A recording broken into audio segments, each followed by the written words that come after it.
So it's 1 o'clock. I'll call today's meeting to order.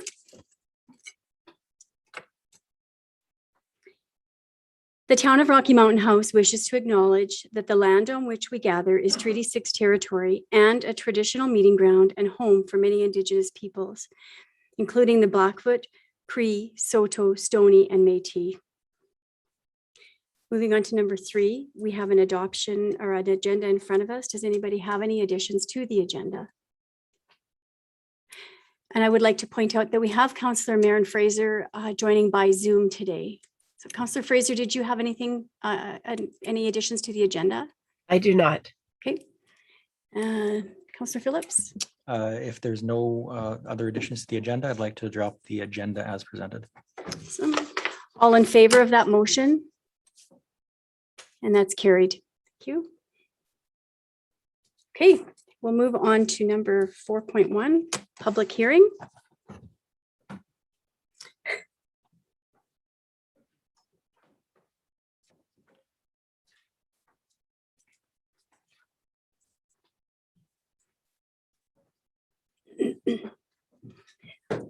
Okay, I'll declare the public hearing open. I hereby declare the public hearing for bylaw 2021/10 open. This public hearing is being convened pursuant to the Municipal Government Act in order to consider the proposed bylaw 2021/10, a bylaw to amend the Town of Rocky Mountain House Municipal Development Plan 2020/20 and Land Use Bylaw 2020/19 for Lot 1, Block 38, Plan 1886HW. At this hearing, the public will be allowed to make presentations to council, and all persons present who believe that their interest in a property is affected by the proposed bylaw and shall be given a reasonable opportunity to be heard or to present written submissions respecting matters contained in the proposed bylaw. Those who wish to speak concerning the proposed bylaw may address the council by clearly stating your name and address. Then you may give us the benefit of your views concerning the proposed bylaw. Should council require clarification on any issue raised by the public, council will call on the staff to further clarify the matter. The staff's comments will be limited to technical matters, and it should not be construed as support for or in opposition to the development. Members of council may, if they wish, ask questions of you following your presentation. However, the main function of council members today is to listen to the views of the public. It is not the function of council at this public hearing to debate the merits of the proposed bylaw with individual citizens. Everyone shall be given a reasonable opportunity to be heard at this meeting. No one will be or should feel discouraged or prevented from making their views heard. Any person who wishes to present a written submission to council may do so. All those submissions will be retained by the secretary, and copies of the submissions will be available upon request after the hearing. I'll now ask admin to introduce the bylaw, please. Thank you, Worship. Bylaw 2021/10 is a bylaw to redesignate both the municipal development plan and the land use bylaw. The municipal development plan, it'll be redesignated from core or downtown core mixed use to downtown transition. And then in the land use bylaw, it will be going from core commercial mixed use to medium density residential. And the address it's for 4623 47th Street, and it's at Lot 1, Block 38, Plan 1886 HW.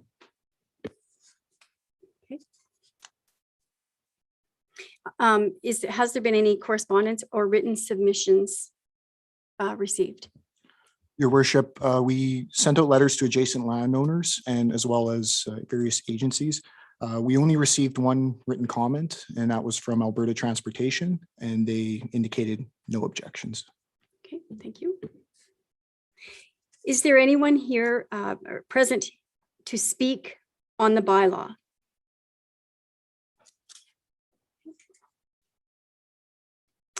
Council, do you have any technical questions for administration? None, Your Worship. Councillor Fraser? Okay. I do not. Okay, good. Okay. All right, I will ask then for a motion, please, to close the public hearing. Councillor Brown? Okay, all in favor of that motion? And that's carried. Thank you, admin.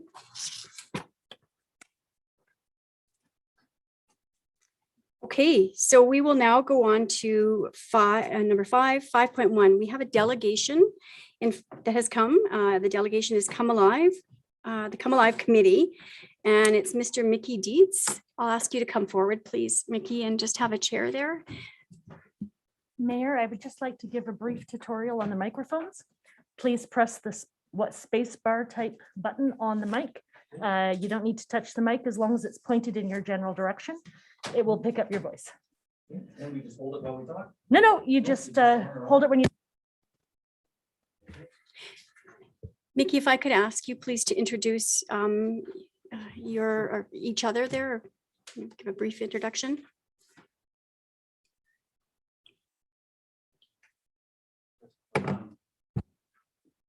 Good afternoon, Mayor and council members. Thanks for allowing us to come and speak to you today. My name is Mickey Dietz. I own Montana Signs Limited, as well as MGD Sound and Lighting in town here, and attend Living Branches Community Church as a member of that church and the head of music there. Sitting next to me is Kelly Van Dersen, also a member of Living Branches Community Church. She's also the church secretary. We also have Betty Weeb with us today, as well as Pastor Trevor Scott, who is the pastor of Living Branches. And although it looks like it's all Living Branches people here, unfortunately, the other 6 churches, 5 churches and 1 Bible college that are represented with the committee that we're here to represent. A lot of them couldn't be here today for various reasons. So we are speaking on their behalf, and we've discussed this on a committee level, and just wanted to come for clarification today on the Kickstarter grant and things like that. So we had some things to just voice, I guess, and then how does question and answer stuff work? Can we talk during the presentation and get responses, or do we wait till the end? Actually, we're just waiting. We're listening to your presentation, Mickey. So then we'll you guys will listen to you, decide. and Okay. at the end, we'll ask if Okay. anybody has any questions. Okay. That's fantastic. Okay, we'll proceed here. So just speaking to the actual grant directly, we just as a committee, in going through this and preparing this to present to the town, we feel that we met all the requirements that are listed on eligibility. And then in the refusal letter that we got from the town, it mentioned a town bylaw. And in then looking at that, the town bylaw says that no religious or faith-based organizations can apply for grants. We would just like to state that in addition, in future grant proposals that are put out, is there any way that there could be reference to those bylaws if a certain group is not permitted? Just because we spent time on it, we phoned our insurance company, we talked to our, made sure and got our nonprofit status numbers and all that kind of information together. And so if there is a town bylaw in effect, we would appreciate in the future having knowledge of that, just even a reference on the actual eligibility and conditions criteria on the grant. Having said that, we do want to discuss a little bit about the actual bylaw requirement, and that's in the 3.4 bylaw under the section of eligibility. I just kind of would like to get you guys to think about, we'd like some clarity on what one spiritual tradition means for a religious or faith-based organization. That seems a little broad to us, and we were wondering what that meant exactly. And we're also kind of wondering how we would fall into that category as a single spiritual tradition. So we'd like kind of some feedback on why you think we fall under that category. We believe that this bylaw is discriminatory in its nature, that we're being discriminated against because of what we believe. And we are just here to express that we don't believe that's correct. We don't believe that's right.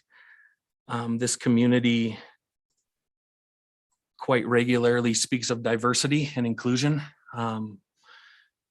And so we believe that every person has a right to worship and to believe what they believe. And this bylaw doesn't follow through with that, in our opinion. If you were to look at the Canadian Human Rights Act, it says right in the first paragraph that the purpose of this act is to extend the laws in Canada to give effect within the purview of matters coming within the legislative authority of Parliament to the principle that all individuals should have an opportunity equal with other individuals to make for themselves the lives that they are able and wish to have, and to have their needs accommodated, consistent with their duties and obligations as members of society, without being hindered in or prevented from doing so by discriminatory practices based on race, national or ethnic origin, color, religion, age, sex, sexual orientation, gender identity or expression, marital status, family status, genetic characteristics, disability, or conviction of an offense for which a pardon has been granted, or in respect of which a record suspension has been ordered. And so we feel that as Christians and as people who believe in God, we certainly fall under that category of religious freedom in this country. And we're a little confused why our local municipality would say otherwise. So we just wanted to come and express that. In recent months and weeks, we've seen the town step out in diversity with redoing the flags out front here and holding a ceremony, inviting the Indigenous community and chiefs from the surrounding reserves and things to come and represent in their full headdress and garments. And that speaks of inclusion and acceptance and all that. We've also seen a mural that's been supported down at the library for the gay, lesbian, transgender community and supported, and news things written about it, pictures in the paper, things like that on social media. We see that as inclusion in this community and acceptance for who people are in this area. And we would ask the same for the religious and church community of Rocky Mountain House, which represents a very large portion of this population. Actually, we are here as a committee representing over 500 people in 6 churches and 1 Bible college. And that's not even close to the amount of churches that are in this town, as well as the surrounding community of Clearwater County. So we just ask for your consideration to amend this 3.4 bylaw so that religious organizations and groups could be put on the same level as everyone else for events and funding for things in this community. We believe that showing people Jesus Christ is a solution to a great many things in their lives, whether it's provision, whether it's salvation, whether it's healing. We believe God can do all these things. And so for us, we think that by sharing Jesus with people in this community, that we can help make this community better. And that's what this Come Alive event is all about, is many churches coming together to try to share the gospel message of Jesus Christ with this surrounding area. And it's exciting to see in its 4th year of happening, this event. This is the first year where multiple churches have come together to work on a common purpose. Up till this point, it's been Living Branches Community Church running this event and organizing it.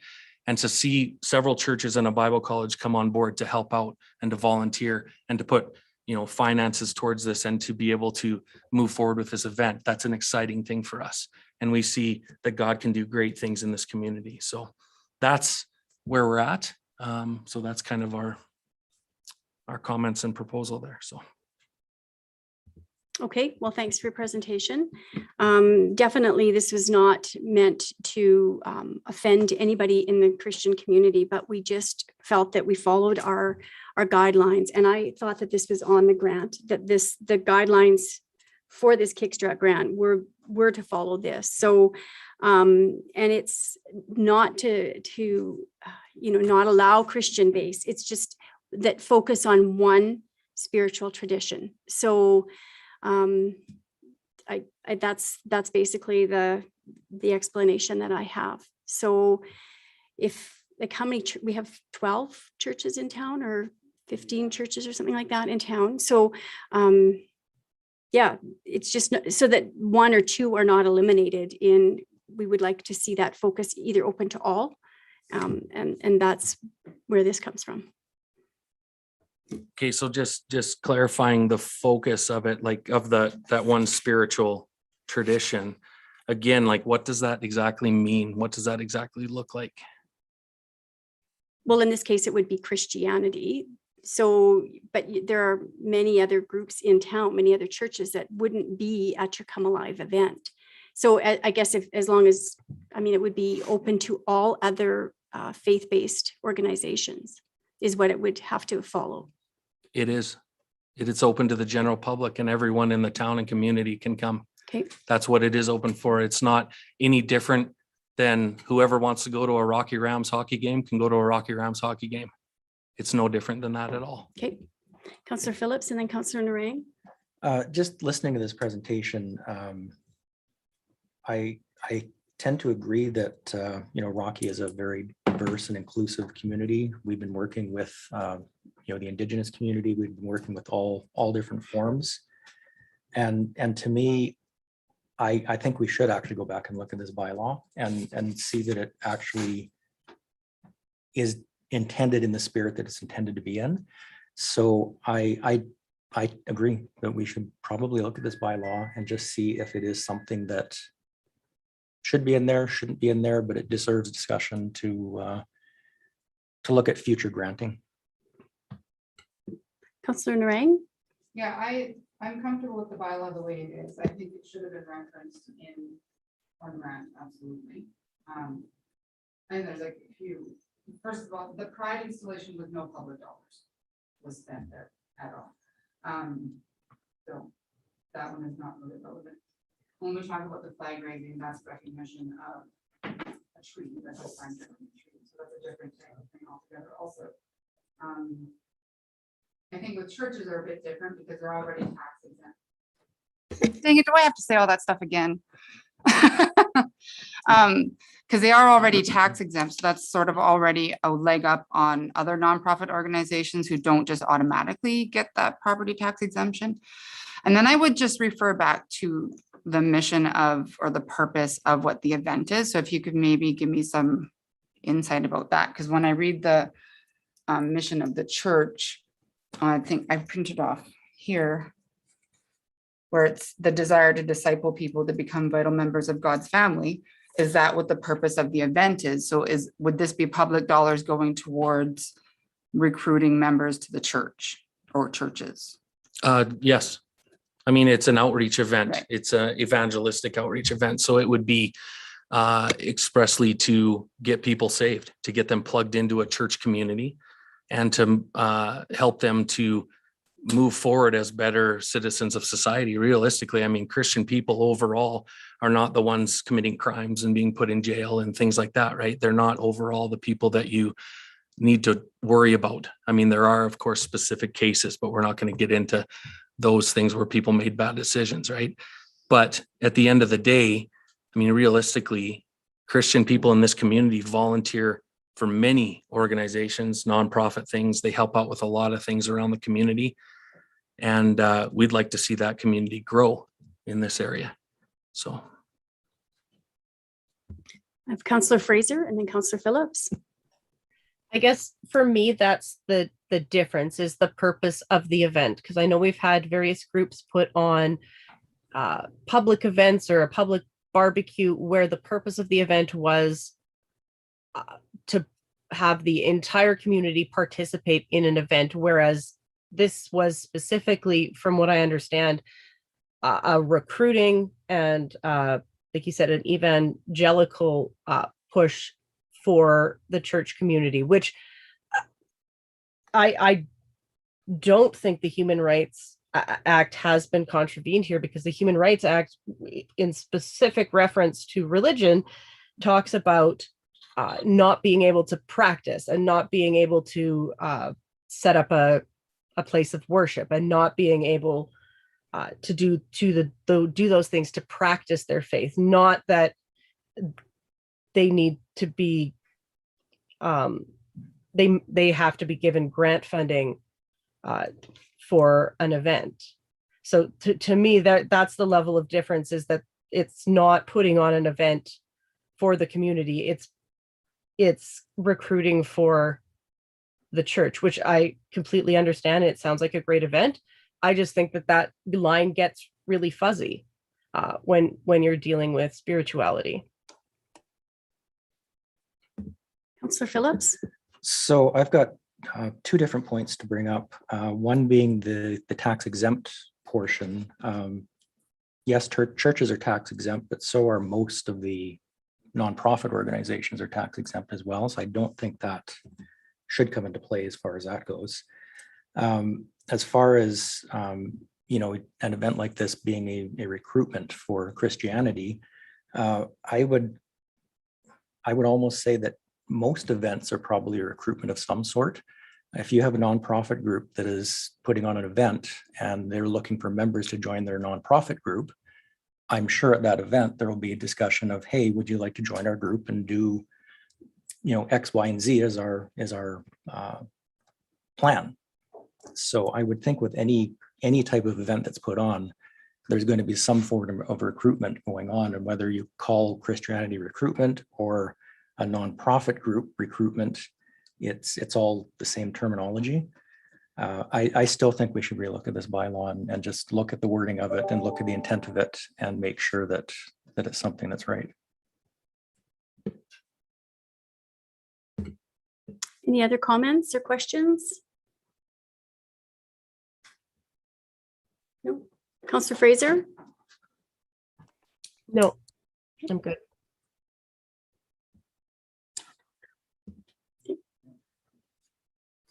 Sorry. Can Trevor make a comment? Pastor Trevor Steve or Scott? Are you part of, Trevor, are you part of the delegation then? Yeah. Okay, so if you could come up and introduce yourself as part of the delegation, please. Push the button. Thank you. Right. My name is Trevor. I pastor Living Branches Church, and I've been helping with this organization with the Come Alive right from the very beginning.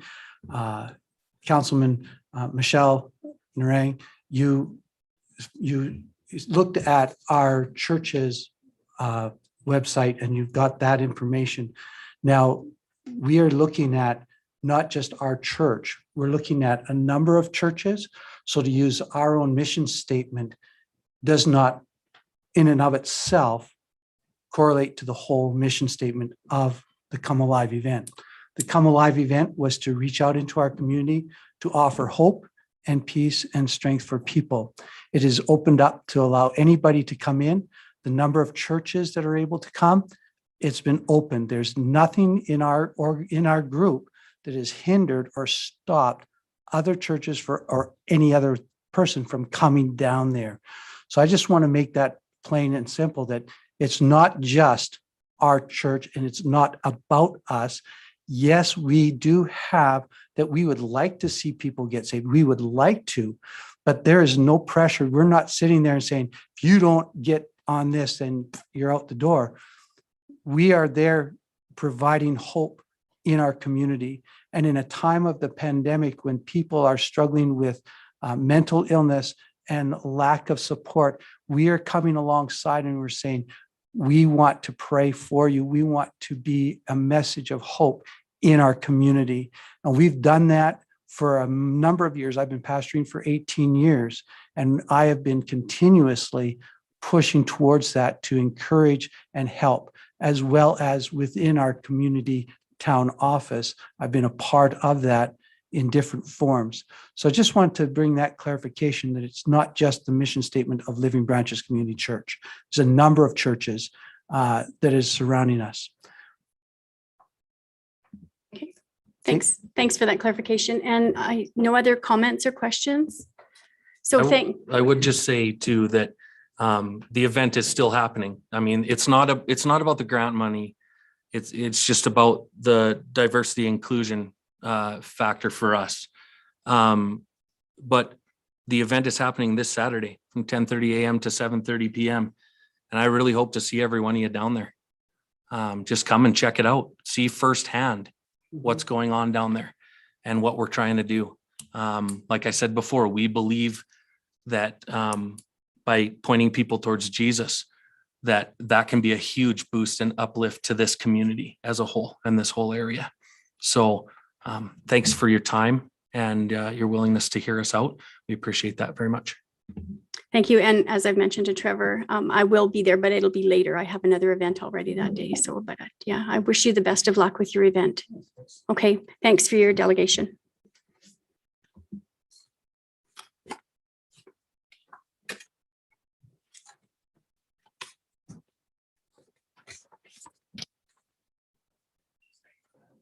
Oh.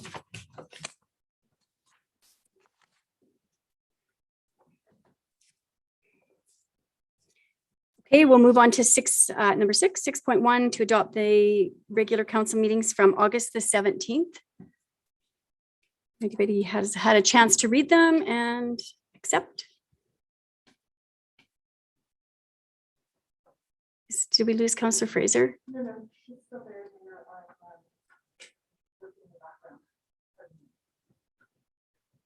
Councillor Fraser? Hey there. I was just gonna, if there's no changes, move that we accept the minutes as presented. Can we? Yeah, I'm gonna get rid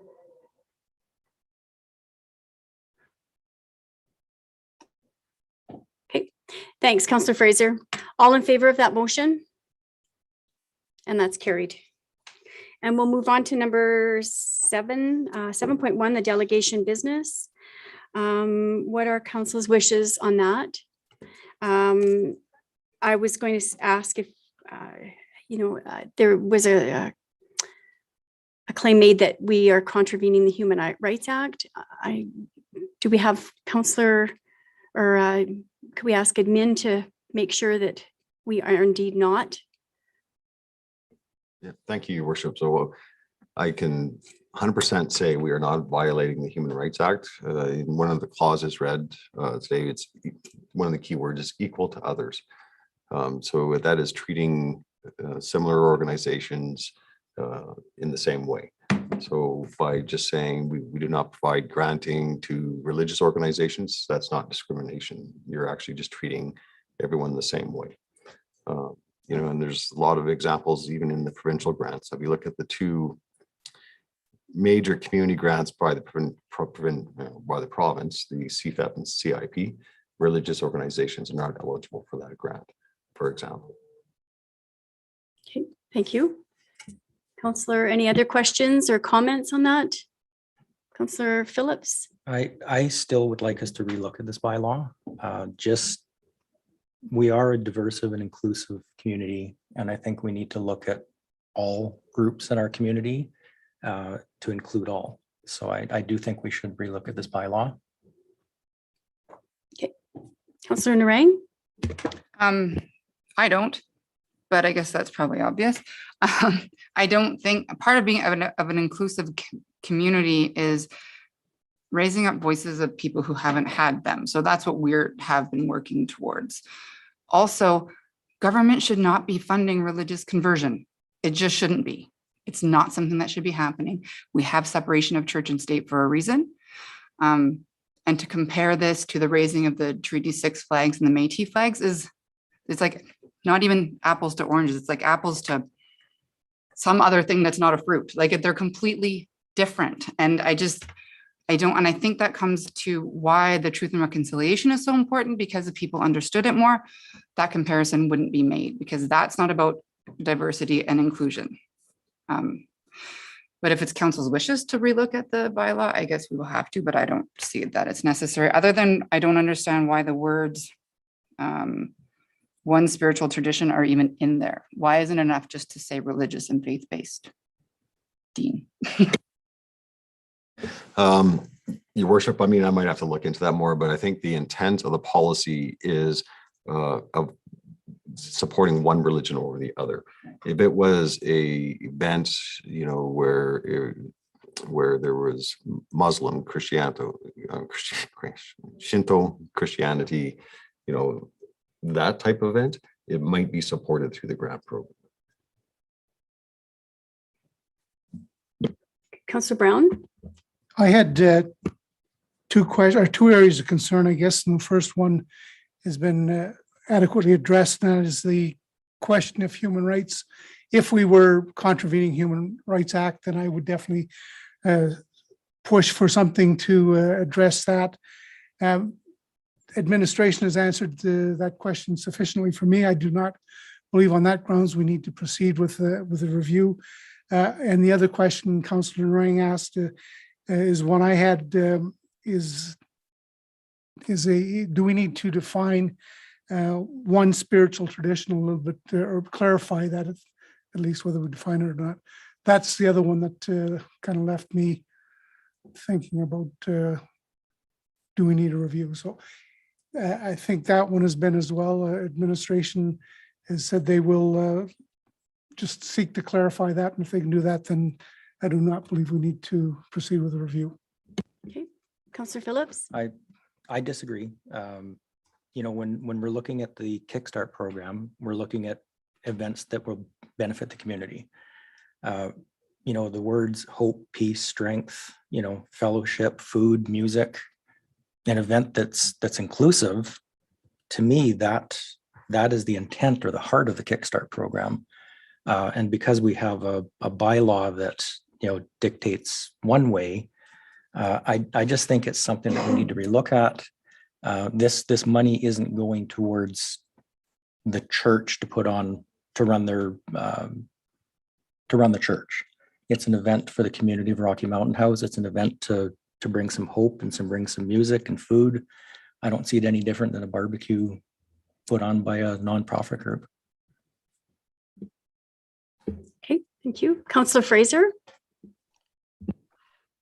I think the difference is in intent. I don't think the government should be funding any religious organization, especially a religious organization event that is specifically to recruit members. We wouldn't, you know, for door knockers, we wouldn't fund that program. I think if they had decided to do a non-denominational event, and it was the people from the churches organizing it, and it was a non-denominational event, then there could be a discussion about that. But at the point you're having an event to put out a specific worldview, I think we have to take a step back as the government and say, okay, well, we're not saying it's not a great event. We're not saying that they're not doing great things in the community, but we have to support everybody equally in this. And to me, putting money towards that religious event, we would then, I think, be beholden to give money to other religious events. And I think that becomes a rather slippery slope. Councillor Narang? Yeah, I have another question about nonprofits and tax exemption. Who has to apply for tax exemption and who doesn't?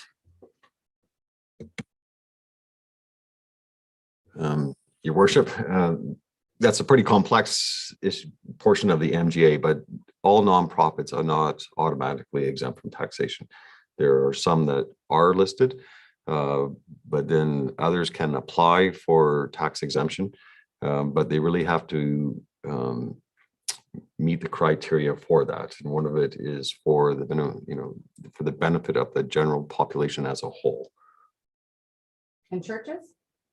Churches are exempt, or they're listed as exempt in the Municipal Government Act, but that applies to all religions. So.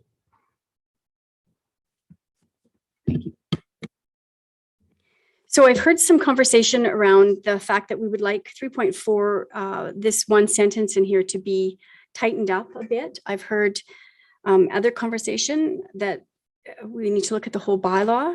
But I think the bylaw we had just looked at in 2018. What are council's wishes? Councillor Phillips? I would just like to see us look at this bylaw and look at the spiritual tradition part of it for sure. And have a discussion around churches and see if that is something that council wishes to maintain or wishes to not maintain. So I've also heard Mr. Crowe say that provincial and federal governments also don't allow that. So would we not, this, I believe we sort of mimicked on all of that as well. Yeah, your worship, I mean, it's not that we mimicked the provincial or federal government, but that's kind of the standing policy of any local government or any government level of exempting or not funding a specific religious organization. Okay, so what are council's wishes? Would we like to have admin bring this back and at least look at 3.4, that focus on one spiritual tradition and make that better wording? Councillor Phillips? So my mic's still on. Yeah, I think we should look at that, have admin bring that back at that point. If we choose to have a discussion further, we can have a discussion further at that point. Any other feedback? Your worship, just for admin's clarification, just maybe a more concise resolution, if it's specifically just that one item in 3.4. And for clarification, it's a policy, not a bylaw. Right. Yeah. Thank you. Councillor Phillip or Fraser? that was the question I was going to ask. I was going to say, if it's a policy, can't we clean up that language here now and not have to put it on admin's plate to bring back?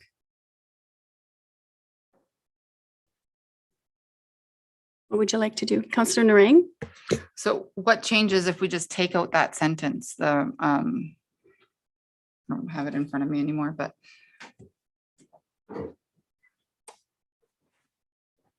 not true. I have it in front of me.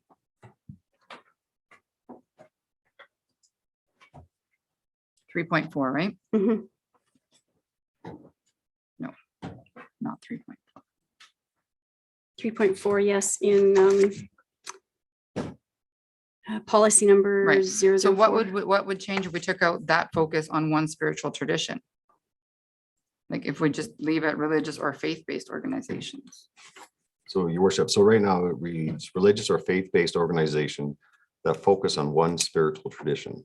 So if you took out one spiritual tradition, like as I mentioned before, if you have a community event that involves multiple religions, like be it Judaism, Christian, Muslim, then you could fund it because it's more of a community of a whole event. And if you took that out, that would exempt that also. Okay. So kind of back to what Councillor Fraser was saying, a non-denominational event would have been acceptable then in this case. Yes, your worship. So we could communicate that as well to our delegation.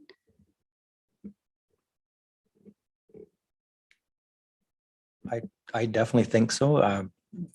Just going back to the spirit of the event, there's nothing more than the town needs right now than some hope, strength, and some fun and some music. That's the intent. I think that's, we should be maybe mentioning that if they came back potentially next year with an application that's non-denominational, that would be looked at differently.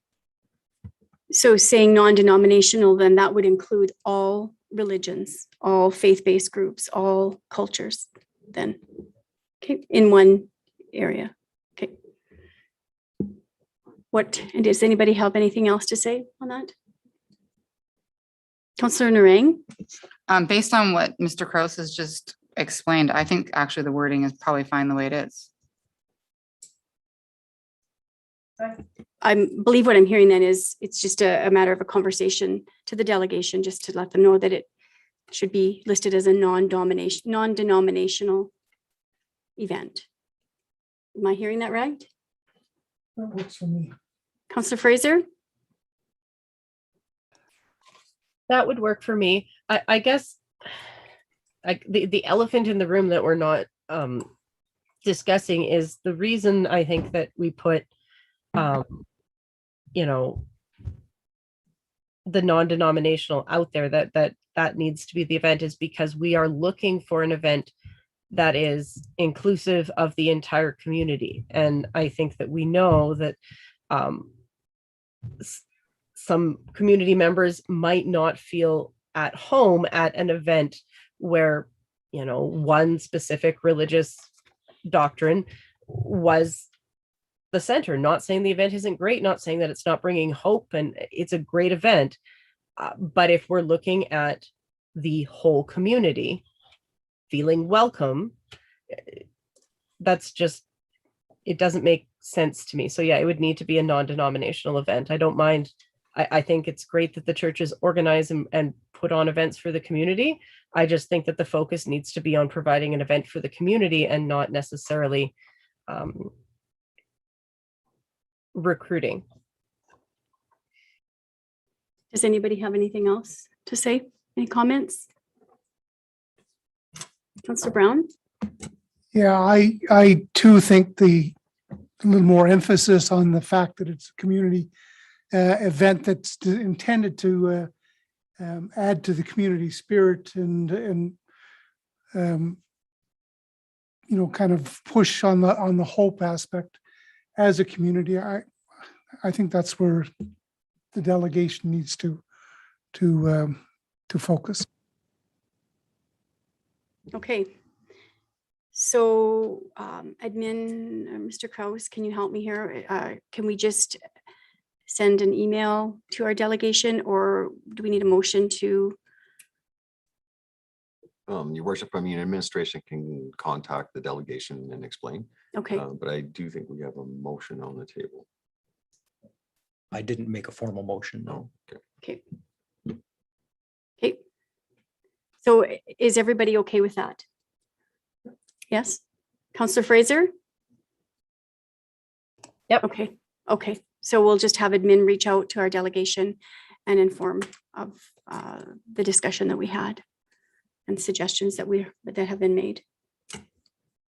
No motion. Yep. Your Mayo. worship, I mean, if you want to do a motion, that's fine. That kind of closes it Okay. off. Okay, so we'll just need a motion to have admin reach out to our delegation explaining our wishes, you know, for future grant funding applications. Like that. I'll make that motion. Okay, thanks. Any other questions around that motion? Marina, were you able to capture that?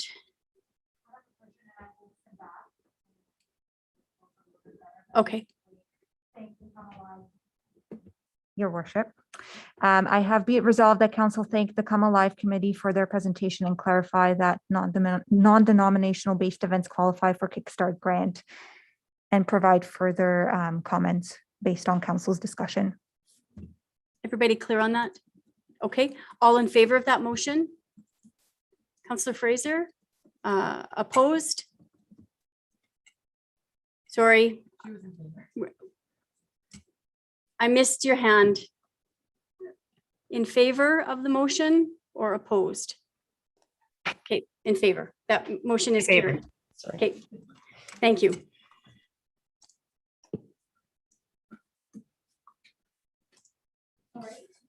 So we'll move on to 8.1, the RFD bylaw 2021/10. Turn it over to Mr. Fitzsimmons and Mr. Schwader. Okay. Thank you, Your Worship. Bylaw 2021/10 is a bylaw that's being presented to amend the municipal development plan and the land use bylaw for Lot 1, Block 38, Plan 1886 HW, and that's on 4623 47th Street. The municipal development plan with this bylaw will be amended, be redesignated to downtown transition, and then the land use bylaw, it'll be redesignated from core commercial mixed use to medium density residential. The medium density residential does allow for, most of the uses are, permitted uses are residential. It does allow for some commercial uses in the form of home-based businesses. We did send out, after first reading was given, we did send out letters to adjacent landowners and various agencies. And out of the landowners and agencies, we only received one written comment, and that was from Alberta Transportation. And they indicated no objections to the proposed bylaw. Based on, so the new zoning will match, from land use bylaw will match the zoning of the surrounding neighboring parcels for the municipal development plan as well as the land use bylaw.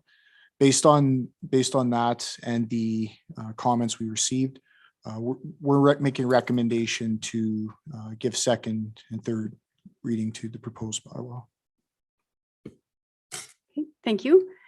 Does anybody have any questions or comments for Mr. Fitzsimmons? Councillor Fraser? No, I don't have any either. So we have an alternative in front of us. So Councillor Brown? Yeah, if there's no further discussion, I would like to move that to be it resolved that council give second reading of bylaw 2021/10. Okay, all in favor of that motion? And that's carried. Councillor Phillips? I'd like to make a motion that council give third and final reading of bylaw 2021/10. Thank you. All in favor of third and final reading? And that's carried. Thank you.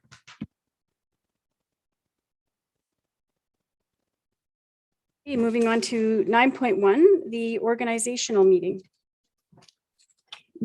Yeah, thank you, Your Worship. So in review of the schedule of council meetings for October, currently there's a council meeting scheduled for October 19th, which is the day after the election.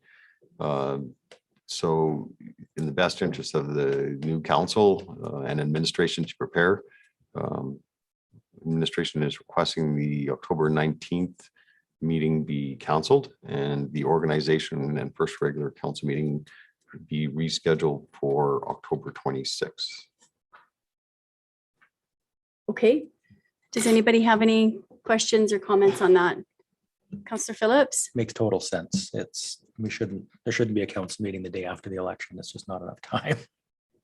Yeah, no, I totally agree. This is a good suggestion. So.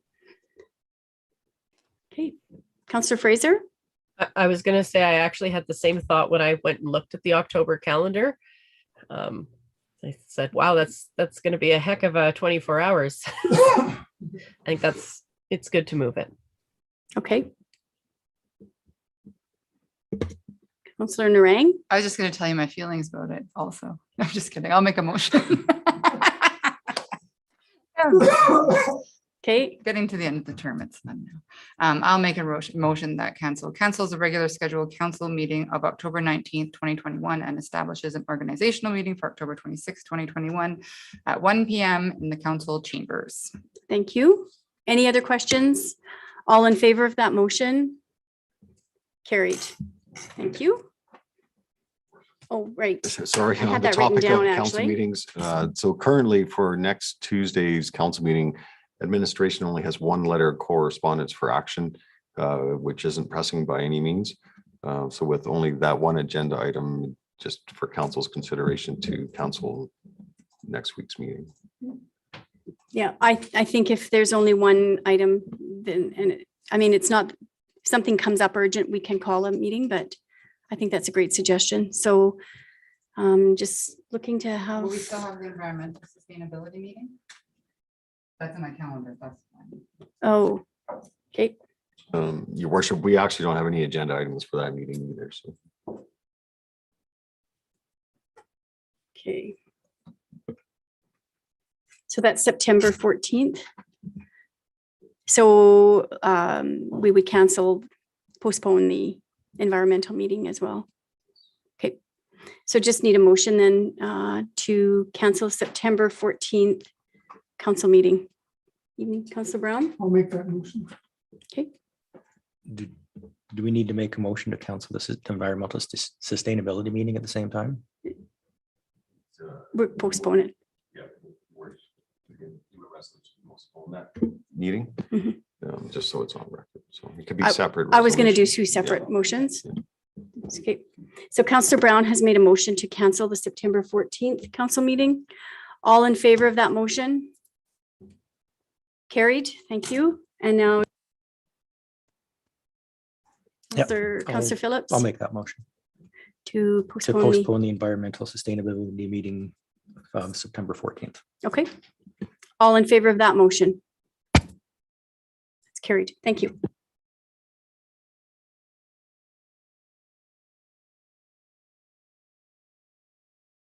We'll move on to 9.2. And I see Miss Quinlan is ready to walk us through this one. Thank you. Thank you, your worship and council. This is, it's really a housekeeping item. Last year, we approved a bylaw to finance a portion of the 54th Street extension. It's a bank requirement that when we have, it's a line of credit. When we have a line of credit, the bylaws have to be renewed every year, just so that they have a current copy for their record keeping. So the bylaw has not changed at all. There's one addition to it, and that's at the very end. It basically repeals the previous bylaw, but we just need to reapprove this, and then I'll send it to the bank and they will extend the line of credit for another year. So nothing changes. It's just No, paperwork. It's just they need that every year. Okay. Does anybody have any questions? No? Okay. We have a recommended alternative. We have actually 4.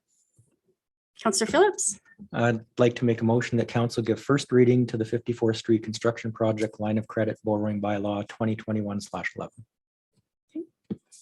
all in favor of that motion? Carried. Okay. Councillor Fraser? Oh, you're muted.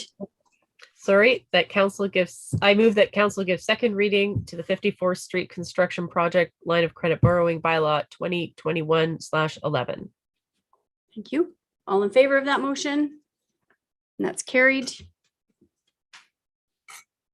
Councillor Brown?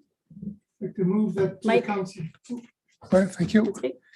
Like to move that council give unanimous consent to proceed to third reading to the 54th Street construction project line of credit borrowing bylaw 2021/11. Thank you. All in favor of that motion? It's carried. Okay.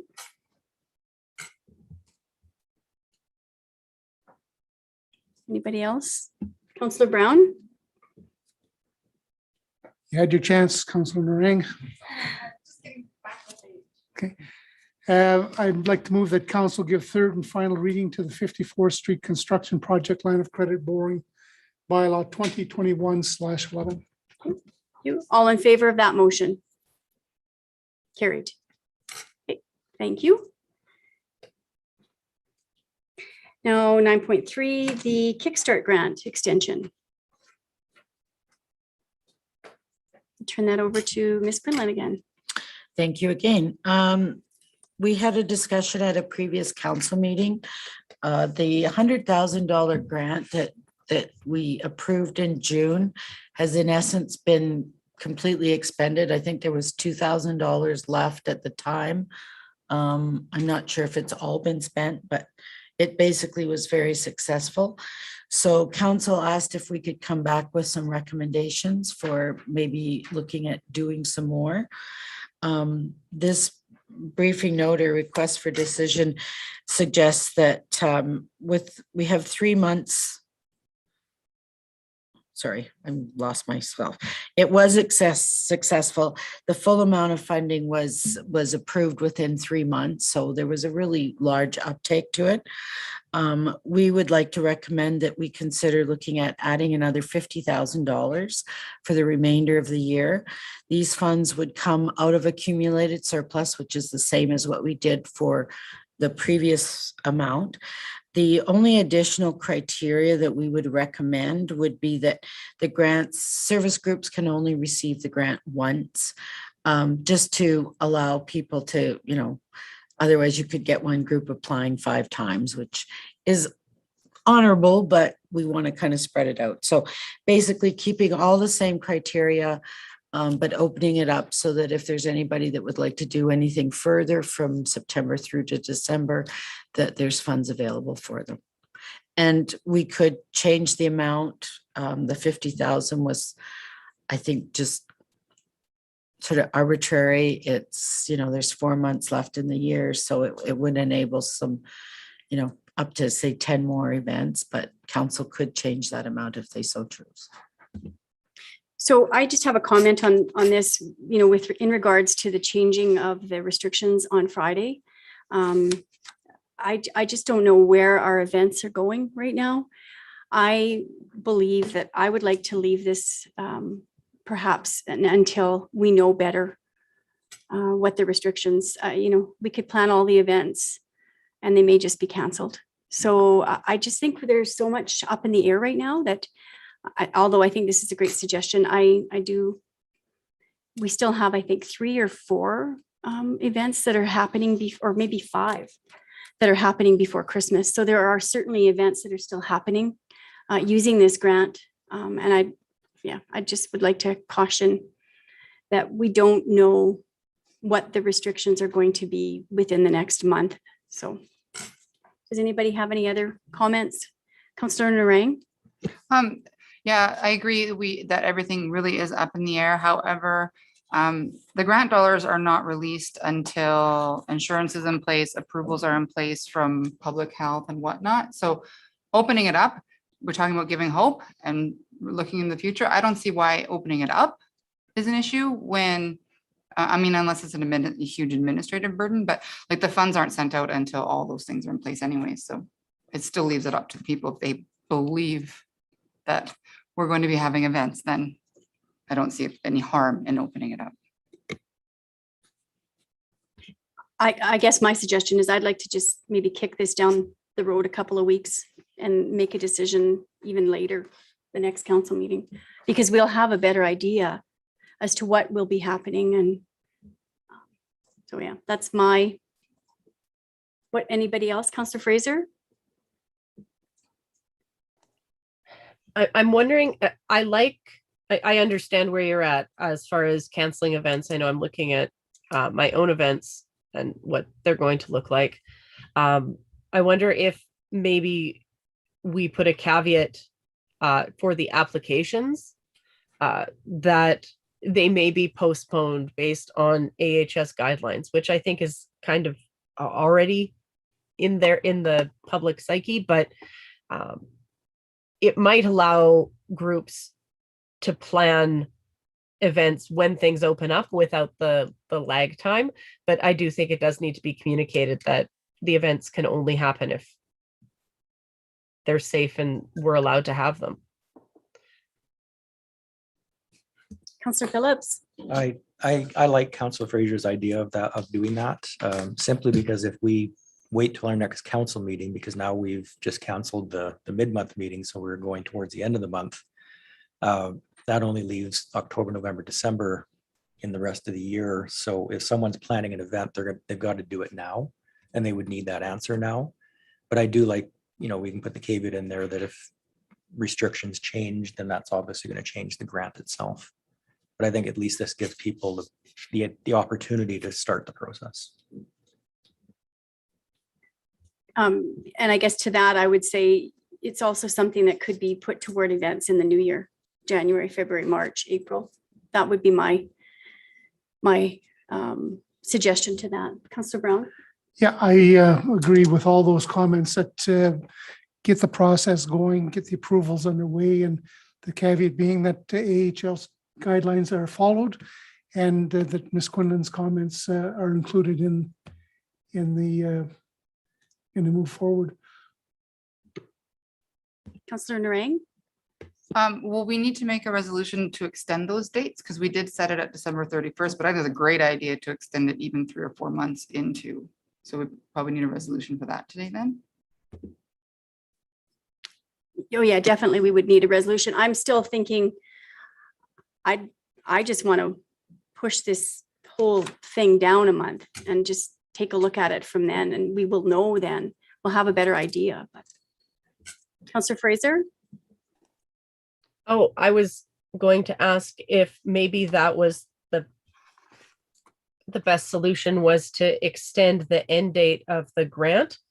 And so we can, instead of having it to December, have it, out past January, and maybe that would, I guess that extends the grant, but also gives some breathing room to figure out what we're going to do. Or what the groups will do, depending on restrictions. Yeah, Ms. Quinlan? Just two comments in reference to what's been discussed. We do have a clause in the requirements that basically applicants must adhere to HS COVID regulations. So if there was something announced, they would have to postpone or accommodate whatever the requirements are. The other thing is, I know we've sort of had brief discussions. We've started work on this year's budget. We were looking at putting some additional funds in again, but they wouldn't, the timing would be tight. Say if it was January to March, if somebody was to try to apply in January. So just, there will be some funds available, but just to consider. Okay. What are council's wishes? We're also getting close to the election date too, if we push this off that much longer. So I don't know. Yeah, Councillor Narang. Yeah, I don't see any value to the event planners themselves if we were to push this decision off. I think it's probably more of a hindrance to them. Everybody that's planning an event right now knows it's completely up in the air. So if we just say, if we're ready to make a decision today, saying that we're adding more money, it just allows event planners to move on it. We already know, 2 of my events could easily be canceled now. So I already know that. So I don't think that we need to put any more roadblocks up because by delaying that decision. Yeah, and I'm not looking at roadblocks. I'm just looking at practicality. This could be something that could be looked at again at budget time for January, February, or 2022 for that matter. Councillor Phillips? And I think this is something that should be looked at budget time as well. That's a separate decision from the one we're making today, though. I think that would be a future council and future budget talk. But I think today we're just talking about, getting through till the rest of the year. And as Councillor Narang had said, it's to plan an event, you need to make decisions now. You can't wait a month to plan an event for October, November, December. Just does not enough lead time. Okay, so what are council's wishes?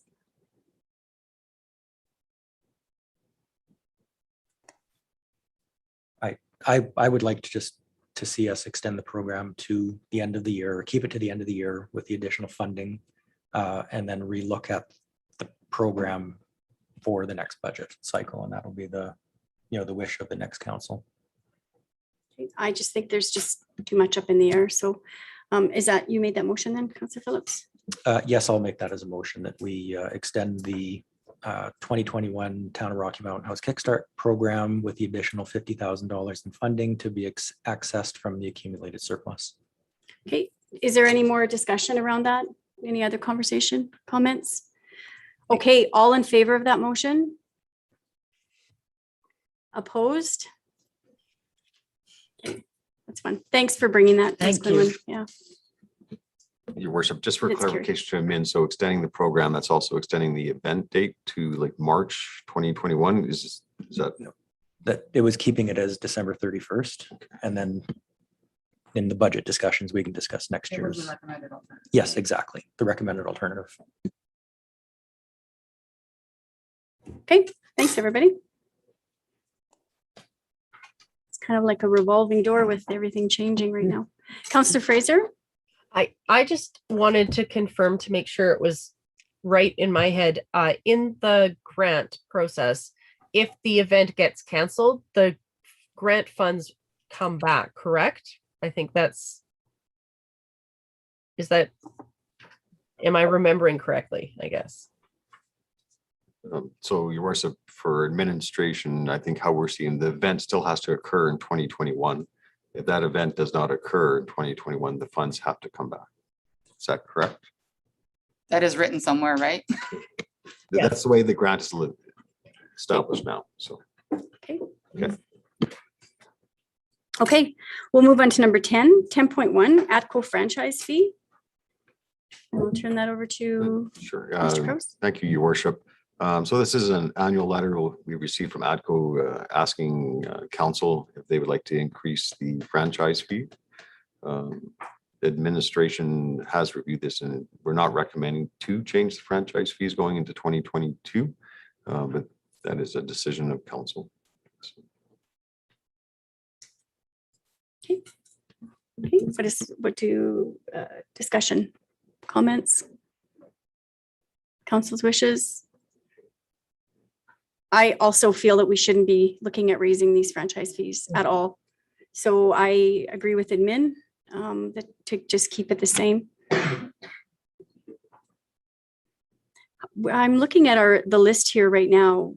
How are we about middle of the road? Percentage wise?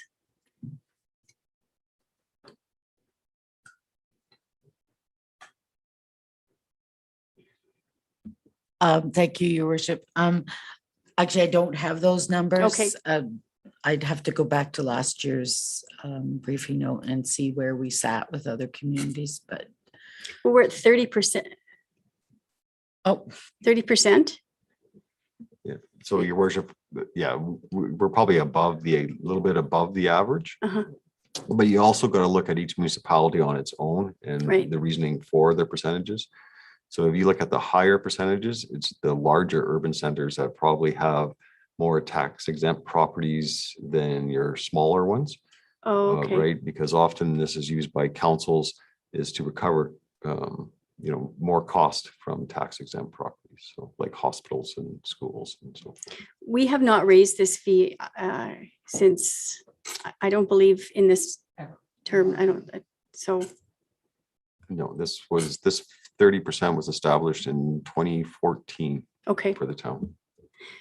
And just for clarity for everybody, the franchise fee goes into a reserve for, Yeah, so your worship, so we received 2 franchise fees, one from ATCO and one from Fortis. Mhm. We use 200 and some thousand from Fortis to pay for the streetlights, the cost of maintaining and lighting up the streetlights.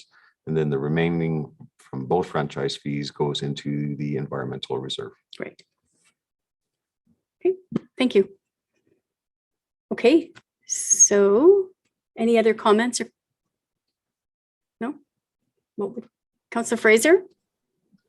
I think a lot of people have had their bills increase for all kinds of reasons this year, whether it was insurance or power and gas. I don't want to be contributing to that. I think holding it where it was in 2014 is fair. So I can make that motion. Can you just read them? Pardon me? I said I can make that motion if there's no further discussion. It looks like there's no further discussion. Wonderful. So I will move that we do not raise the ATCO Gas and Pipelines franchise agreement fee. You have that, Maria? Your worship, I do have a suggestion to reword as maintain the 2022 ATCO Gas and Pipeline limited franchise fee at the existing rate of 30%. Okay. That's much better. Thank you. Any other questions regarding that? Okay, all in favor of that motion? That's carried.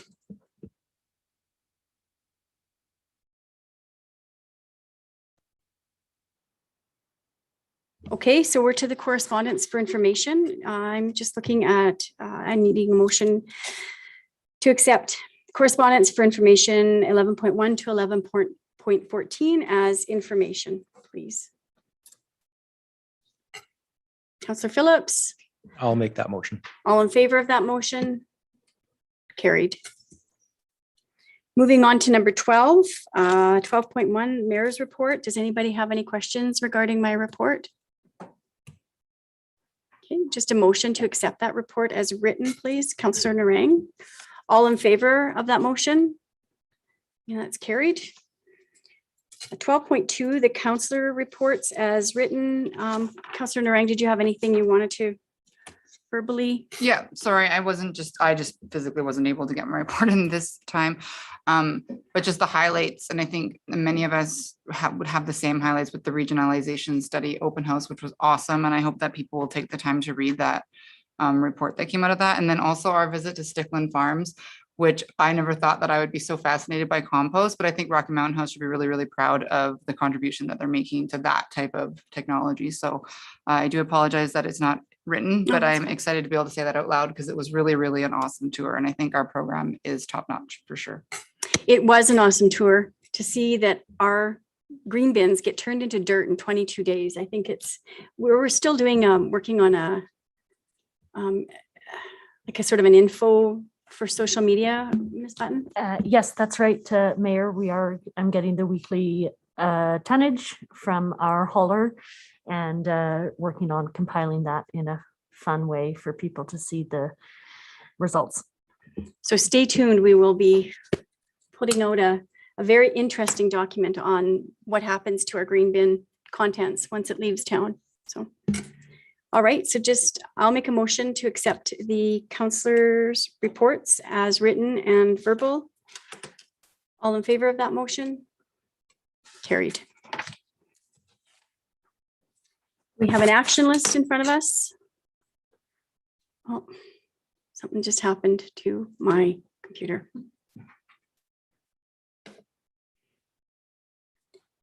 Okay, does anybody have any questions or comments on the action list? Sorry, just give me a second. I'm going to get it back.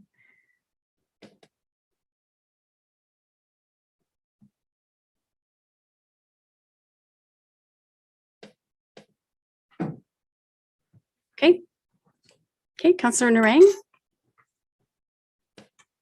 Maybe it's just not on here, but I know we had talked about with the Truth and Reconciliation about reaching out to the hockey teams and different sports organizations. Is it on here? And I'm just knowing with the hockey season specifically starting, if there's been any feedback or movement on there.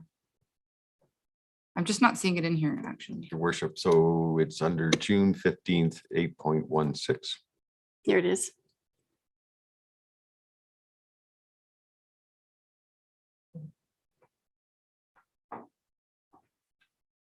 And I would have to follow up with Mr. Ament. Is everybody aware that we also do have the land acknowledgement as well written on the at the rec facilities as well? So, okay. Ms. Button.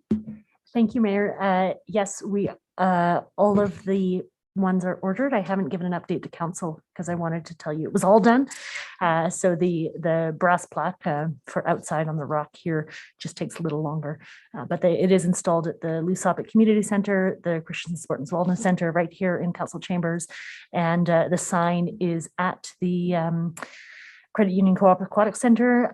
There was some overlap in staff on days off, so I'm not sure if it's actually on the wall, but once I can tell you it's 100% complete, I will let you know.